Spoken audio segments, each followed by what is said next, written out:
qué es una profesión, como el tema era ética de las profesiones, pues a mí me parece importante pensar que es una profesión que puede ser dedicada al turismo, a la enseñanza, dentro de la empresa.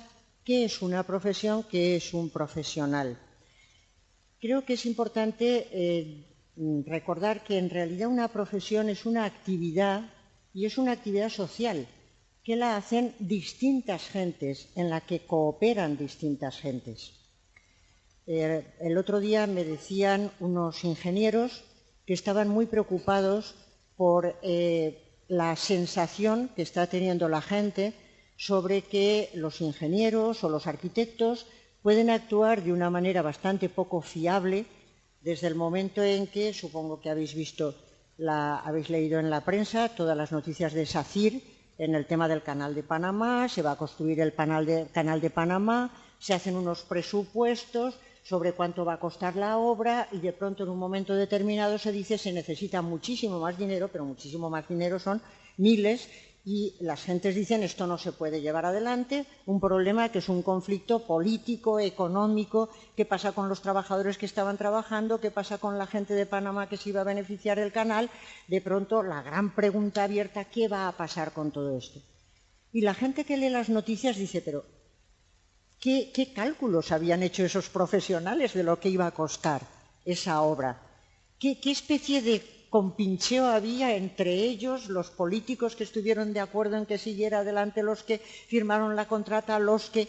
La gente empieza a dudar de que ahí se haya procedido limpiamente. Y claro, las consecuencias, ¿cuáles son? Pues en este momento está todo estancado. Para Panamá es fundamental el canal y las gentes están sumamente preocupadas. Los políticos pierden prestigio, los empresarios pierden prestigio, la gente desconfía, los trabajadores no saben si aquello va a seguir o no va a seguir o qué va a ocurrir, y hay un mal que se sigue, un perjuicio que se sigue para todos, generalizadamente, no solo para los que están dentro. Este punto creo que es importante que lo recordemos desde el principio. De lo que hacen los profesionales no solamente salen consecuencias para ellos, sino para todos los demás, para políticos, para trabajadores, para empresarios, para la gente de la calle. Ser un buen profesional es una cosa muy importante, porque exige mucha responsabilidad. Si hay que hablar de cuál es la ética fundamental del profesional, es la ética de la responsabilidad. Póngaselo todo el mundo con un cartel muy grande: ser responsable de lo que asumes, de lo que haces, de las consecuencias de lo que haces, porque no solo te afecta a ti, a tu vida, sino que afecta a muchos otros que se están beneficiando o les está perjudicando lo que tú estás haciendo. Una ética del profesional es, en principio, fundamentalmente una ética de la responsabilidad. Entonces a mí me invitaron unos ingenieros a hablar de ética de la ingeniería porque estaban muy preocupados con la imagen que están dando a la sociedad con todas esas actuaciones. La gente piensa que los ingenieros, que los arquitectos no somos serios, que lo único que queremos es conseguir dinero. Y entonces se produce un fenómeno muy interesante, que la gente desconfía de. Y el bien más importante de una sociedad es la confianza. Cuando la gente empieza a desconfiar del arquitecto, del ingeniero, del especialista en turismo, del profesor, del médico, de la enfermera, cuando empezamos a desconfiar se rompe un vínculo que hay entre las personas y hace que todo vaya peor. Yo supongo que vosotros habéis tenido la experiencia de tener confianza con determinadas personas. Con ellas todo es mucho más fácil, todo se arregla antes, todo se resuelve con facilidad. Y voy a poner un ejemplo, la mar de patriótico, que es el del Tribunal de las Aguas.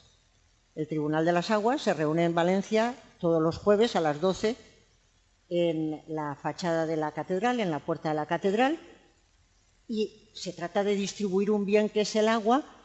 No hay papeles, no hay nada escrito, todo se basa en la palabra dada. Entonces, el que dirige las sesiones, calle vosté, parle vosté, uno habla, el otro dice, se replican, se llega a un acuerdo, el acuerdo se cumple y todos confían en que se va a cumplir, porque la confianza es la que rige todas las relaciones. La confianza, yo he escrito un libro que se llama ¿Para qué sirve realmente la ética? Y el primer capítulo que puse es: la confianza abarata costes. ¿Por qué he puesto eso? Porque como todo el mundo está con tantos recortes, Pues me parece que es mejor que recortar es abaratar costes antes. Hagamos las cosas bien y luego no necesitaremos meter la tijera en la sanidad, en la educación, en no sé cuántos. Abarate costes, haga bien las cosas y ya verá cómo después la confianza es barata. A mí me suena fatal decir que la confianza es barata, pero decir que la confianza hace las cosas más baratas me parece que hoy en día es muy útil, porque nos hubiéramos recortado o ganado mucho, hubiéramos evitado muchos recortes si las cosas hubieran funcionado bien y la confianza hubiera regido entre nosotros. Entonces, primer mensaje, responsabilidad. Segundo mensaje ligado a la responsabilidad, crear confianza. La confianza es fundamental para la relación entre las gentes. Si el alumno no se fía de que el profesor sea justo, o de que el profesor sepa, o de que el profesor le va a tratar bien, si el paciente no se queja de que el médico le esté propiciando el mejor tratamiento, sino que dice vaya usted a saber en qué está pensando, si está pensando en ahorrar y no me da todo lo que necesito, si ir pensando en todos los campos de las profesiones, si hay desconfianza, entonces se ha roto un vínculo ahí y las cosas no funcionan. La confianza, crear confianza es fundamental. ¿Qué es una profesión entonces? Una profesión es una actividad que llevan a cabo distintos profesionales. Las profesiones son siempre actividades cooperativas. Si hay una persona en turismo que actúa mal dentro de su profesión, se quiera o no, todos los profesionales de alguna manera quedan manchados. La gente empieza a decir, estos de turismo mira cómo son. Si hay profesionales de la enseñanza que no actúan adecuadamente, la gente dice, no, los profesores ya se sabe. Es una actividad siempre cooperativa. El individualismo es falso. No actúa cada uno a su aire, por su cuenta, sino que es un trabajo cooperativo, cada actividad profesional, en que distintos profesionales, sean de turismo, sean de empresa, sean del medio que sean, tratan de conseguir unas metas. A mí me gustaría que en el diálogo vosotros mismos me dijerais cuáles creéis que son las metas de la profesión que estáis estudiando. Porque lo primero que tiene que estudiarse en una carrera es cuál es la meta de la profesión. Si no, ocurre que las gentes empiezan a estudiar una serie de técnicas, una serie de medios, pero no saben para qué. Para los seres humanos lo más importante es saber para qué son las cosas que se están haciendo. Lo primero que hay que preguntarse es, ¿esta profesión para qué? Y un buen profesional es alguien que sabe cuáles son las metas de su profesión y que intenta adoptar los medios más adecuados para alcanzar las metas. Uno puede dominar muchísimas técnicas, saber muchísimas cosas, pero si no sabe para qué, a fin de cuentas está siendo un mal profesional. No es lo mismo ser un profesional que un técnico. Alguien puede haber leído montones de libros, tener montones de técnicas, pero si no sabe para qué esas técnicas, no resulta. A mí me gusta mucho un ejemplo que ponía Aristóteles hace nada menos que 25 siglos, que no está mal, y decía que igual de bien domina el arte de hacer los venenos el que los utiliza para matar que el que los utiliza para sanar. Hacer un veneno no es fácil, hay que aprender a hacer el veneno, dominar la técnica, pero una vez uno tiene el veneno lo puede utilizar para matar. Y de hecho la historia está así de gentes que utilizan para envenenar a otros. El profesional no es el que lo utiliza para matar, sino el que utiliza el veneno para sanar, porque en sanidad, en muchas ocasiones, es necesario utilizar un tipo de venenos. Entonces el que los utiliza para sanar es un buen profesional, el que lo utiliza para matar es un mal profesional. Las técnicas son muy importantes, el buen profesional es el que quiere aprender todas las técnicas habidas y por haber, pero para hacer mejor las cosas, para aplicarlas mejor a la meta de su profesión. Y todos tenéis experiencia, supongo, de cuando vais a un hospital y puede haber médicos, enfermeras, que a lo mejor saben muchísimo de lo suyo, dominan las técnicas, pero no están pensando en la persona que tienen delante, no están pensando en el bien del paciente que tienen delante. Y entonces no son buenos profesionales y vosotros sois los primeros que empezáis a desconfiar de que estén haciendo las cosas como toca. El buen profesional trata de aplicar las técnicas y entonces intenta saber mucho, estudiar mucho, pero no por sí mismo, sino para ponerlo al servicio de la meta de la profesión. Por eso decía un autor norteamericano que todas las actividades van dirigidas a lo que se llama en cada profesión unos bienes internos. Bienes internos. ¿Qué quiere decir bienes internos? Aquellas metas que son las que hacen que esa profesión sea distinta de otras. Y a mí me gustaría que, aunque es una hora un poco temprana, anduviéramos todos muy atentos para ver cuál es el bien interno que ofrece cada profesión, porque eso es lo que le da legitimidad social. Las sociedades tienen que dar por bueno que haya profesiones y profesionales. Y si al final todo el mundo acaba buscando una profesión porque es la que da más dinero o menos dinero, al final todas se parecen enormemente. Y entonces da exactamente igual que alguien haga magisterio, que alguien haga ingeniería, que alguien haga... Bueno, conseguirá más dinero con una cosa u otra, pero lo que da sentido a cada una de las profesiones es ese bien que proporcionan que ninguna otra da.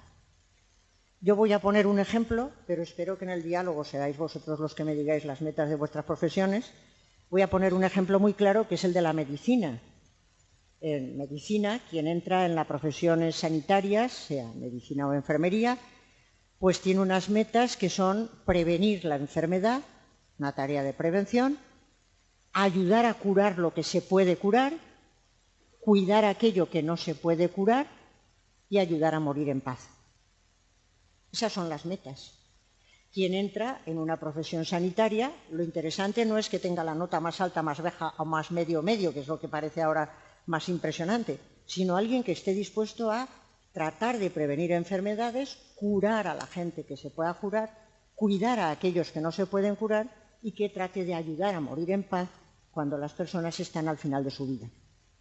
Eso es lo que le da sentido a la profesión sanitaria. ¿Qué le da sentido al magisterio? ¿Qué le da sentido al turismo? ¿Qué le da sentido a la empresa? Nos lo preguntamos luego, pero por favor es muy importante el darse cuenta de que cada profesión ofrece un bien, de tal manera que si ese bien no se oferta, la sociedad es mucho menos humana. Es un bien importante, es algo que la sociedad tiene que tener, es algo que merece la pena que tenga, porque si no, sería mucho menos humana. Pues una profesión es una actividad cooperativa en la que distintos profesionales tratan de proporcionar a la sociedad un bien que le especifica, que sin él la sociedad sería mucho menos humana, y tratan de hacerlo bien. ¿Qué hay que tener para ser un buen profesional? Pues yo creo que dos cosas fundamentalmente, que son vocación y excelencia. Y voy a aclararlas las dos porque me parece que así dichas pueden sonar pues a cualquier cosa menos a lo que son. ¿Qué quiere decir tener vocación? Las profesiones siempre van ligadas a una vocación. La vocación no es una llamada que uno tiene desde pequeñito. Ya sabéis que Mozart me parece que con 4 años ya componía sinfonías. Bueno, parecía que iba a ser un buen músico, pero normalmente un profesional no es alguien que a los 4 años ya nota que quiere ser una cosa u otra. Lo de Mozart es excepcional. Yo cuando llego a este punto siempre me gusta acordarme de mi hermana, que ha sido profesora en un colegio, excelente profesora de historia y de historia del arte, y cuando era muy pequeñita cogía gallinas, las ponía en los palitos y les daba clase. Y todo el mundo decía, esta chica será una excelente profesora. Bueno, pues sí que lo ha sido, pero no por eso. Es decir, que podía haber sido cualquier otra cosa, porque el profesional no es el que desde los 4 años ya empieza a dar muestras de que lo suyo es curar enfermos o cosas así. La vocación no tiene que ver con una cosa así. La vocación tiene que ver con tener unas cualidades adecuadas para la profesión. Si uno tiene un pulso terrible, más vale que no sea cirujano, es decir, hay que tener unas cualidades como para desempeñarla, unas cualidades razonables que bien cultivadas pueden llevar. Después viene mucho el momento, la situación.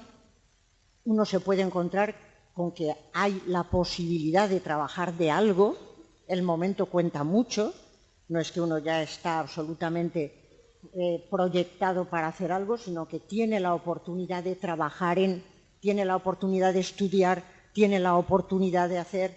Entonces, las cualidades, la oportunidad, pero lo más importante para la vocación, cualidades y oportunidad son importantes, creo yo que es el darse cuenta de que el bien que ofrece esa profesión es muy importante para la sociedad. Eso es fundamental. Con unas buenas cualidades razonables, con unas posibilidades razonables y con ganas de proporcionar ese bien a la sociedad, uno se empeña en cultivarlas. Entonces, uno intenta saber más, hacerlo mejor, prepararse más, cultiva porque le parece que ese bien que se ha encontrado en la vida, la oportunidad de intentar alcanzarlo, es algo que merece la pena porque la sociedad estará mucho mejor con eso. Creo que es muy importante que el buen profesional se dé cuenta de que le gusta la profesión, y ahí me parece que es muy bonito también el ejemplo que pone un autor que a mí me gusta mucho, ese ejemplo, que dice: la profesión tiene que acabarle gustando a uno, porque si no puede pasar como a un niño que sus padres se empeñan en que tiene que aprender a jugar al ajedrez, porque el ajedrez ejercita la inteligencia, hace muchas virguerías y tal y cual, y los padres quieren que el niño juegue al ajedrez y al niño no le gusta. Y entonces los padres le dicen: cada vez que juegues al ajedrez te damos caramelos. Entonces, dice este autor, bueno, en principio los incentivos están bien para que el niño se siente a jugar al ajedrez. Pero si se sienta una vez tras otra y no le coge gusto, entonces más vale dejarlo, porque siempre que pueda hará trampas. El que juega solo por el incentivo, el que hace solo las cosas por el dinero, por no sé cuántos, al final siempre que puede hacer trampas. Y nos está pasando muchísimo, y lo estáis viendo, que la crisis ha tenido mucho que ver con que muchos profesionales han hecho trampas porque no estaban demasiado convencidos de que estaban ofreciendo un bien a la profesión, ni estaban bien vocacionados. Luego diré otras cosas que compaginan con esto, pero creo que estas van siendo importantes. La vocación quiere decir: yo tengo unas cualidades para ello, este bien merece la pena, me he encontrado entre las manos la posibilidad de proporcionarlo, eso es muy importante, y hay que hacerlo porque esto es bueno para las personas, esto beneficia a las personas. Y entonces uno ya no hace las cosas solo por el incentivo, sino que hace las cosas por el bien de la cosa misma. El que actúa así es excelente. Ya sé que la palabra excelencia le rechina a muchísima gente, pero a mí no me rechina, y os voy a explicar en qué sentido no me rechina. Me pidieron que participara en un curso en Barcelona sobre educación, y el título que me daban era en relación con el tema de la equidad. Querían que se hablara de equidad en relación con la educación, y me dijeron: ponnos un título, y yo les puse equidad y excelencia. Muy educados me contestaron diciendo: es que la palabra excelencia nos da miedo porque nos parece que se puede entender en sentido neoliberal, y entonces yo les contesté diciendo: no lo entiendo en sentido neoliberal, poned otro título si queréis, pero dentro hablaré de la excelencia. ¿Qué es la excelencia? Bueno, pues la palabra excelencia en griego, en el griego clásico de Homero, pues se decía que el excelente era el virtuoso. La palabra virtud, la verdad es que hoy en día no goza de muy buena reputación, pero el virtuoso era el excelente. Y si habéis visto, habéis leído la Ilíada o la Odisea, o los habéis visto, pues, por ejemplo, Aquiles era excelente. Aquiles era excelente porque corría por encima de la media. Y Héctor, si recordáis a los personajes, era excelente en valor porque era el jefe de la tropa. Y su mujer era excelente en lealtad porque era la que se ocupaba del marido y del hijo en aquella época. Y Príamo, que era el príncipe, era excelente en prudencia, porque es bueno que los que mandan sean prudentes. Cada uno de ellos era excelente en una actividad, en una virtud, lo era por encima de la media, Pero lo importante de la excelencia, si recordáis, es que quienes tenían esas habilidades las ponían al servicio de su comunidad. Las ponían al servicio de su comunidad. Si alguien es un príncipe prudente o un gobernante prudente y lo pone al servicio de la gente se beneficia. Si alguien tiene la capacidad de ser muy valeroso y ayuda a los otros que son más débiles y están más desprotegidos, está haciendo un servicio a la comunidad. Si alguien tiene la capacidad de ser enormemente leal, es maravilloso porque necesitamos gente leal, necesitamos gente ejemplar. Si alguien intenta dominar, intenta tener una capacidad para ponerla al servicio de la comunidad, entonces está siendo excelente. Y una democracia no se construye con gentes que se conforman con ser mediocres. Una democracia se construye con gentes que tratan de esforzarse para hacer las cosas lo mejor que pueden porque la sociedad se lo merece. En ese sentido es en el que me parece que es muy importante ir con cuidado, porque hay gentes que entienden que, bueno, si somos mediocres ya vale. No, la mediocridad no. Hay que intentar no ser mediocre. Otra cosa es que uno no tenga más capacidades y que a la gente se le exija más de lo que puede. Eso jamás. Pero que uno intente consigo mismo batir su propio récord, creo que hay que intentarlo. Por eso yo entendería que el profesional tiene que ser excelente no en comparación con los demás, sino consigo mismo. Creo que el buen profesional trata de competir consigo mismo para ofrecer lo mejor que puede.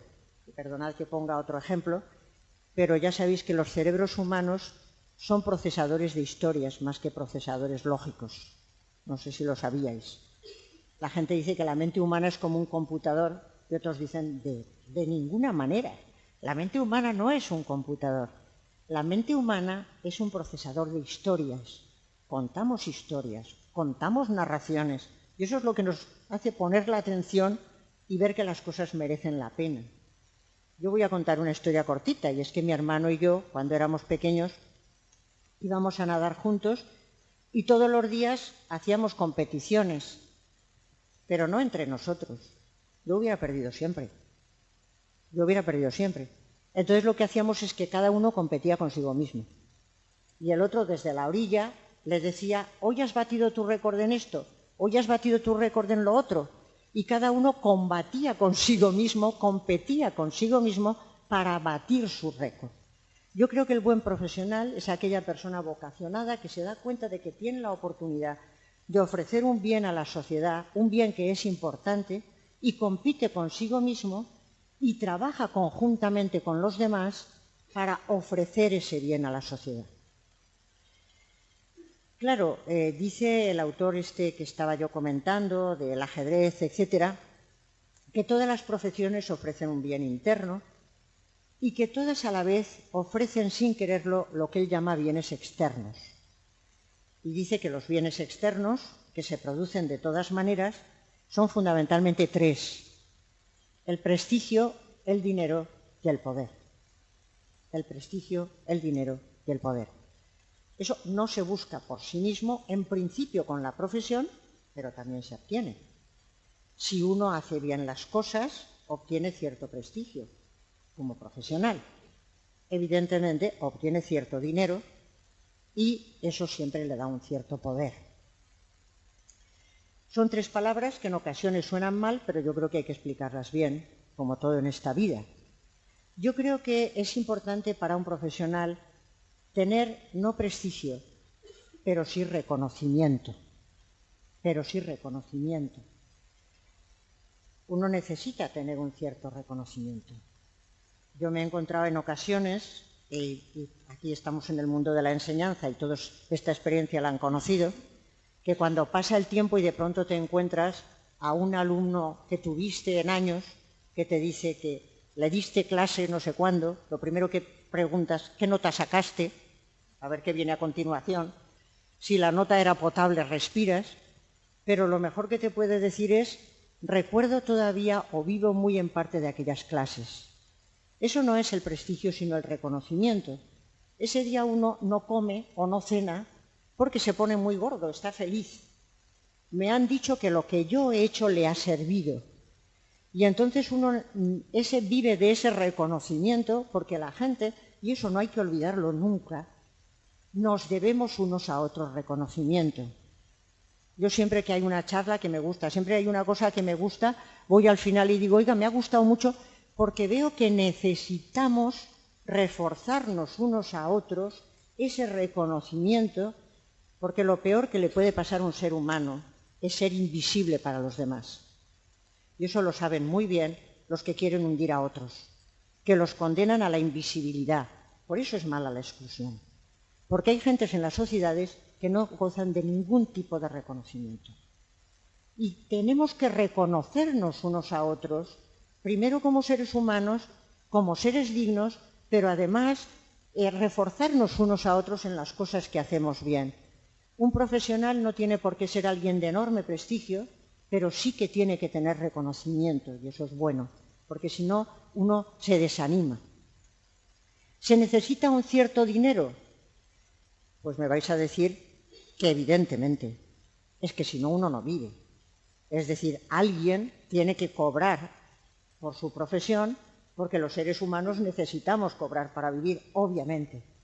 ¿Y los salarios tienen que ser dignos? Pues evidentemente, porque la gente tiene que tener un medio para llevar adelante su vida, y uno de los grandes problemas que tenemos hoy en día, el mayor que tenemos en este país, es el paro, el desempleo, y esos trabajos que estáis viendo todos absolutamente precarizados, sencillamente porque no se abarataron costes a tiempo y ahora estamos recortando. Por eso las cosas hay que tomarlas con tiempo y crear una sociedad de profesionales y gentes que trabajan en serio, porque si no, cuando la gente dice, ¿y ahora qué hacemos? Dices, pues mire, ahora no tiene solución, estamos sufriendo todo esto porque no lo habíamos pensado antes. Hay que pensarlo a tiempo. ¿La gente tiene que tener un dinero para llevar su vida adelante? Por supuesto que sí. ¿Y la gente tiene que tener un cierto poder? Bueno, yo creo que la tradición anarquista, que es muy simpática, dice el poder corrompe y el poder absoluto corrompe absolutamente. Bueno, pues sí, pero necesitamos tener un cierto poder, porque es que si no uno no puede montar Florida. Uno no puede montar la Universidad de Valencia, uno no puede montar absolutamente nada, ni un departamento, ni un nada, no puede hacer absolutamente nada. El poder razonable que se pone al servicio, que no es desmesurado, sino que se pone al servicio, es necesario para los seres humanos, si no uno no puede llevar nada adelante. Un cierto poder es necesario. Entonces, lo que ocurre es, decía este autor, y yo estoy de acuerdo con él, que lo que especifica cada profesión no son los bienes externos, porque un cierto dinero, un cierto prestigio, un cierto poder se obtiene con el ejercicio de cualquier profesión. Lo que especifica la profesión es el bien interno. Es el bien interno, y eso es lo que hemos recordado.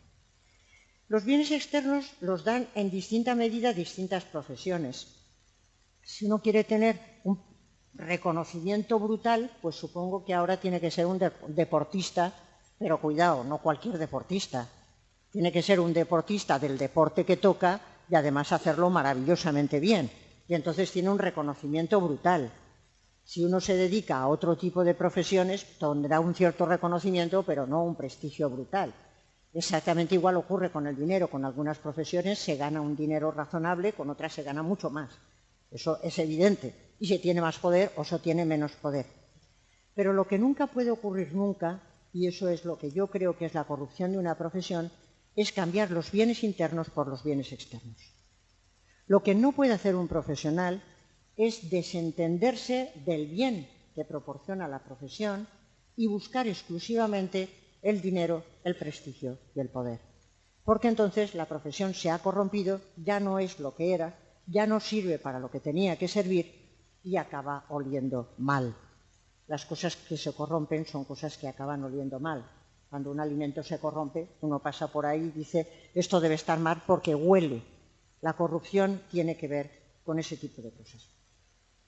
En este sentido, creo que una actividad profesional es la que tiene que ponerse al servicio de las personas. Uno puede trabajar en una institución, y aquí aparece un problema importante.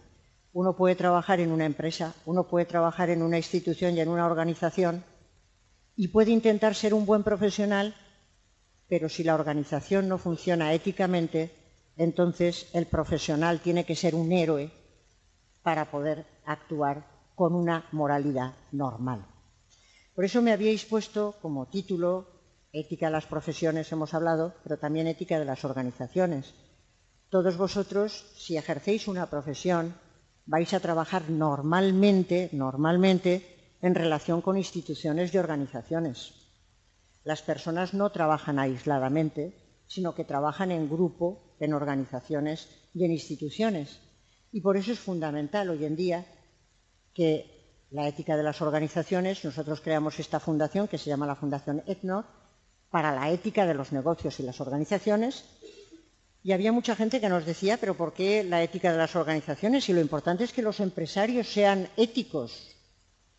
Bueno, las personas tienen que ser éticas, por supuesto que sí, pero la organización también tiene que ser ética, porque si la organización no es ética, a aquellas personas que quieran vivir éticamente les va a resultar muy difícil. Les va a resultar muy difícil.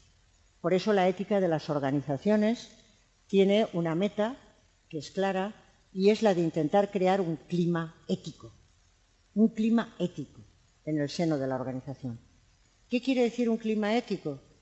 Pues que la organización se da unos valores morales y las gentes saben que todos los niveles de la organización toman las decisiones teniendo en cuenta los valores de la organización. La organización se da unos valores, en las cooperativas esto lo tenéis claro, lo tenéis en el ADN desde pequeñitos, hay unos valores y se da un clima ético cuando la gente sabe que en todos los niveles de la organización las decisiones se toman en cuenta teniendo en cuenta los valores de la organización. Hay un ambiente ético, la gente respira un clima ético y si alguien quiere vivir como un buen profesional, no es alguien que tiene que ir en contra de lo que se encuentra, sino que la organización le ayuda a vivir éticamente y no lo contrario. Esto hoy en día es complicadísimo. Es complicadísimo porque las organizaciones y las instituciones no suelen actuar de una manera ética en absoluto, con lo cual a la gente que quiere vivir éticamente le salen las cosas o le resulta bastante difícil. Sin embargo, la ética de las organizaciones es fundamental, y es fundamental por dos razones, y ya con esto acabo, porque me parece importante que pasemos al diálogo. Creo que hay dos razones fundamentales. La primera, que para cualquier organización del tipo que sea, la ética resulta rentable. Para cualquier organización, la ética resulta rentable.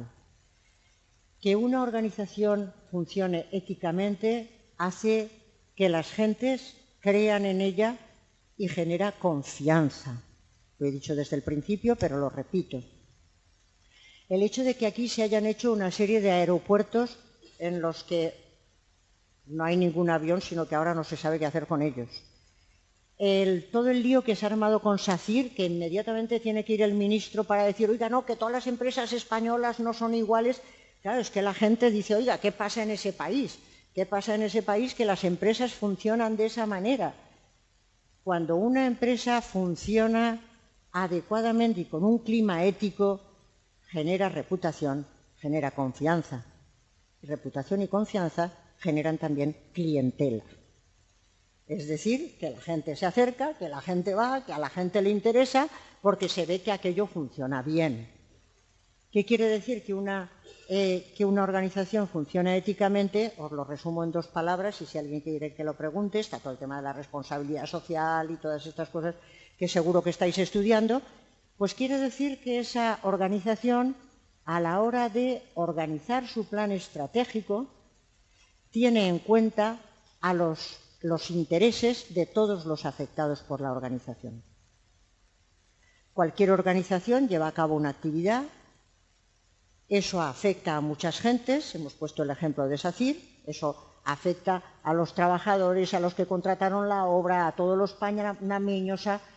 Se trata de tener en cuenta los intereses de todos los afectados y de tratar de satisfacer esos intereses cuando son legítimos. Una organización que funciona éticamente trata de ver cuáles son los intereses legítimos de los que van a ser afectados y trata de organizarlos para satisfacer todos esos intereses. Con lo cual conseguirá, por una parte, reputación. Por eso yo siempre he dicho que creo que la responsabilidad social y la ética de la empresa son una verdadera estrategia de gestión, un buen instrumento de gestión. Además, es una medida de prudencia porque es mucho mejor generar aliados que adversarios, amigos que enemigos. Y cuento brevemente, y ya de verdad que no cuento una historieta más, porque vais a acabar hartos, pero como esta suele gustar mucho la cuento, pues la de mi amigo, cuyo nombre no digo, en que es, ¿para qué sirve realmente la ética? Cuento también esa anécdota porque me gusta mucho, pues de un amigo nuestro que es una persona excelente, la mejor persona que he conocido en el mundo, es una bellísima persona, pero que pierde toda su bondad en el momento en que juega al parchís. ¿Es así? El día en que nos ponemos a jugar al parchís, se olvida de su bondad, se olvida de todo y se convierte en un verdadero canalla. Y además hemos jugado al parchís pues con su mujer, con sus hijas, es decir, que juega con la familia, con los amigos, no es que va a ninguna competición, porque competiciones de parchís no sé si hay, pero tampoco me parece que sean muy interesantes. Bueno, pues cuando jugamos al parchís, pues se convierte en un auténtico canalla, pero no solo porque quiere ganar, que son los juegos, parece bastante razonable, sino que lo que quiere es matar a todos los demás. Entonces lo coge, pero ya a piñón fijo, y empieza a mirar todas las fichas que puede eliminar, y cuando mata a alguien es que esboza tal sonrisa que se hace odioso. Es que se hace odioso, pero si además contando las que hay que contar mata a otra, bueno, ya la felicidad, y si esa otra está a punto de entrar en la meta, es desbordante. Realmente se hace odioso, pero además es que es una experiencia, porque hemos jugado muchas veces con él y acaba todo el mundo enfadado. Y acaba todo el mundo enfadado. Y ahí es la lección que yo saqué de mi amigo, y es la de que cuando alguien intenta desalojar a todos del tablero, ¿qué es lo que pasa? Que al final acaban todos uniéndose contra él. Y resulta que los demás que estamos jugando ya nos da igual ganar o perder. Lo único que queremos es que pierda él. Cada vez que le tumbamos una ficha, todos, un regocijo general. Nos da igual ganar, lo único que queremos es eliminarlo. Yo creo que es más inteligente generar aliados que adversarios. Es más inteligente generar aliados que adversarios. Porque los seres humanos somos cooperativos. Esa historia que se han inventado de que somos egoístas racionales, que intentamos desalojar a todo el mundo. Los seres humanos tenemos tendencia a la cooperación y tenemos tendencia a conseguir nuestras metas cooperativamente.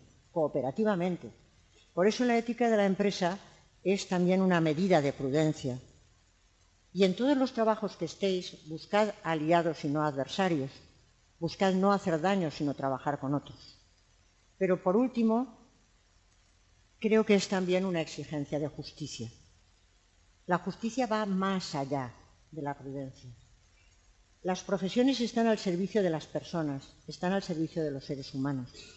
Los seres humanos, como decía Kant en la metafísica, en la fundamentación de la metafísica de las costumbres, tienen dignidad y no un simple precio. Tienen dignidad y no un simple precio. Las profesiones tienen que estar a su servicio. No se puede instrumentalizar a las personas, no se debe instrumentalizar a las personas. Hay que poner las profesiones al servicio de las personas, porque eso es lo que se les debe en justicia. La justicia es una palabra muy seria. Hay que poner las profesiones al servicio de las personas que tienen dignidad y un simple precio, que son fines en sí mismas y no medios para otros fines cualesquiera. Las empresas que funcionen así, las organizaciones que funcionen así, los profesionales que funcionen así, y esta es la última palabra que quería decir, son, como diría el Premio Nobel de Economía Amartya Sen, un bien público. La sociedad se beneficia de ellas. Bienes públicos son aquellos que algunos generan, pero todos se benefician de ellos. Los profesionales que actúan así, las organizaciones que actúan así, son un bien público. Todo el mundo se beneficia de ellas. Por eso una sociedad tiene interés en tener buenos profesionales, le interesa tener buenos profesionales. No hay buenas empresas, buenas sociedades sin buenos profesionales y sin buenas organizaciones. creo que es un deber para cualquiera que quiere practicar una profesión o entrar en una profesión y tiene la suerte de encontrar la posibilidad de ejercerla, el pensar que es a las personas a quienes sirve, es a la sociedad a la que sirve y poner su excelencia al servicio de ellos. Pues muchas gracias y, si os parece, se abre el coloquio.